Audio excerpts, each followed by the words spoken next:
8 दिवसापूर्वी एक मी ऊस लागणीचा व्हिडिओ सोडला होता. आता 8 दिवसानं पहिलं कल्चरचं मी एक व्हिडिओ टाकला होता.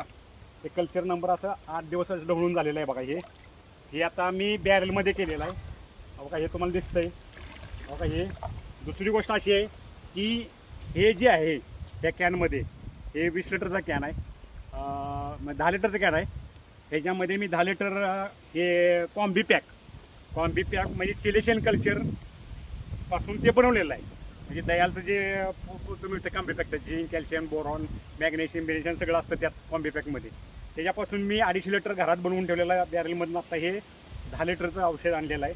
म्हणजे हे दुय्यम सूक्ष्मद्रव्याचं चिलेशियन फॉर्ममधलं हे लिक्विड आणलेलं आहे. आता मी कल्चर नंबर 1 आणि युरिया 10 किलो म्हणजे कल्चर नंबरच्या 2 लिटरच्या 2 बाटल्या सोडलेल्या आहेत. त्याच्यामध्ये 10 किलो युरिया सोडलेला आहे. आणि आता हे चिलेशियन कल्चर म्हणजे दुय्यम सूक्ष्मद्रव्याचं कल्चर. आता माझी जमीन आहे ती कॅल्शियम नायट्रेटच्या दगडापासून बनलेली जमीन आहे. त्यामुळं माती परीक्षण अहवालामध्ये असा रिपोर्ट आला की तुमची जी खतं टाकलेली आहेत दुय्यम सूक्ष्मद्रव्य, झिंक असेल, बोरॉन असेल, कॅल्शियम नायट्रेट असेल किंवा मॅग्नेशियम असेल, ही खतं तुमची जमीन अपटेक करणार नाही. म्हणून त्याला चिलेशियन फॉर्ममध्ये बनवून द्या. ती पिकं लवकर अपटेक घेतील. आता 2 एकराची ऊस लागण आहे. तुम्हाला मी आता हे 2 एकराला आळवणी करणं मला शक्य नाही. तर मी सिस्टीम काय तुम्हाला सांगतो. मॅडम व्हेंच्युरी नाही पण ठिबक आहे. काहीतरी फिल्टर दिसतोय. पण मी बॅरेलला काय केलं आहे बघा. हो का, इथं बॅरेलला हो का हे पट्टी कॉक बसवला आहे आणि डायरेक्ट हा या विहिरीत मोटरच्या फुटबॉलला जोडलेला आहे. हे माझं तुम्हाला पाठीमागे क्षेत्र दिसतंय बघा.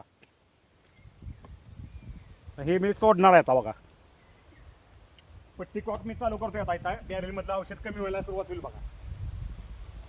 अरे व्हेंच्युरी नाही, पट्टी कॉक चालू केलेला बघा. आता औषध कमी व्हायला सुरुवात होईल बघा. आता हे मोटरीला डायरेक्ट कनेक्शन जोडल्यामुळे मोटर पटकीने वाढणार आहे आणि ह्या फिल्टरमधनंच डायरेक्ट 2 एकराच्या क्षेत्राला जाणार आहे. मला 20 पंप घालणं शक्य नाही. माझं वय आता 59 वर्ष आहे. त्यामुळं 20 पंपाचं आळवणी करणं शक्य नाही. आता व्हेंच्युरी मी सोडतोय लागवड बघा. म्हणजे ह्या बॅरेलमार्फत मोटरीमार्फत सोडतोय टाक.